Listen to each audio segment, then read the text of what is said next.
Bismillahirrahmanirrahim. Assalamualaikum warahmatullahi wabarakatuh. Baik, pada hari ini kami akan mempresentasikan mengenai tugas mata kuliah Pemikiran Politik Islam Klasik dan Kontemporer. Kelompok 4 dari ini akan mempresentasikan judul Pemikiran Politik Imam Al-Ghazali.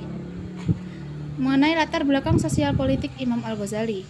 Abu Hamid Muhammad Ibnu Muhammad Al-Ghazali atau yang biasanya dikenal sebagai Al-Ghazali lahir di Ghazaleh, sebuah negeri dekat Tus, Khurasan pada 1059 Masehi atau 450 Hijriah. Dan beliau dapat dikatakan sebagai pemikir muslim yang paling populer dan paling berpengaruh di dunia Islam dikarenakan memiliki pemikiran keislamannya meliputi seluruh aspek ajaran Islam. Dari tafsir, hadis, fikih, usul fiqh, filsafat, tasawuf, teologi, dan pendidikan hingga politik. Tidak heran kalau banyak pengamat yang melakukan kajian terhadap pemikiran Al-Ghazali dari berbagai aspek tersebut. Beliau meninggal di kota yang sama pula pada 1111 Masehi atau 501 Hijriah.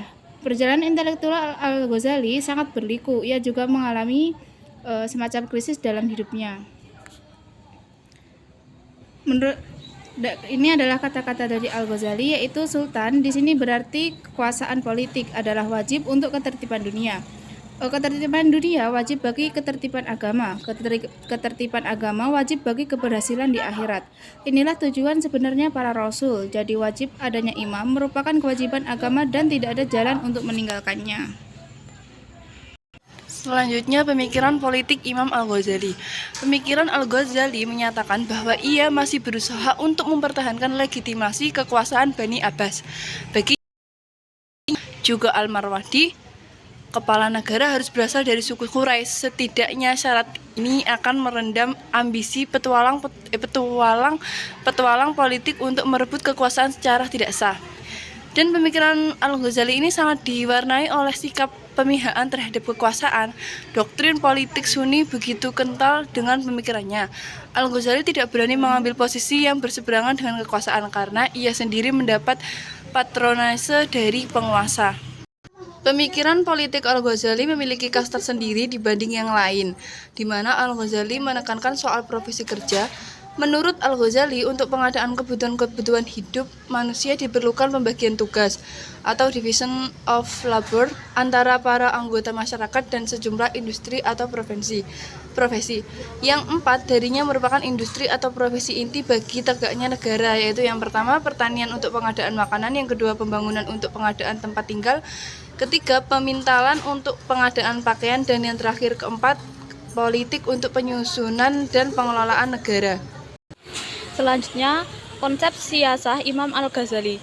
Al-Ghazali mengungkapkan agama sebagai dasar dan sultan atau negara sebagai pelindung. Dengan demikian, menurutnya antara al-din dan al-asas ada keterkaitan yang sangat erat, di mana satu sama lain tidak bisa berdiri sendiri. Al-Ghazali menyatakan bahwa antara kekuasaan politik dan agama mempunyai saling keterkaitan yang sangat erat, di mana terciptanya suasana iklim yang kondusif bagi agama tergantung dari adanya simbiotik politik. Al-Ghazali juga menekankan bahwa naik dan turunnya seorang penguasa tergantung sepenuhnya kepada ada dan tidak adanya dukungan masyarakat atau umat Islam. Al-Ghazali menegaskan bahwa ia sama sekali tidak pernah bermaksud untuk memberikan legitimasi ketuhanan kepada penguasa atau khalifah. Sekian, terima kasih presentasi dari kami. Apabila banyak kurangnya mohon maaf. Wassalamualaikum warahmatullahi wabarakatuh.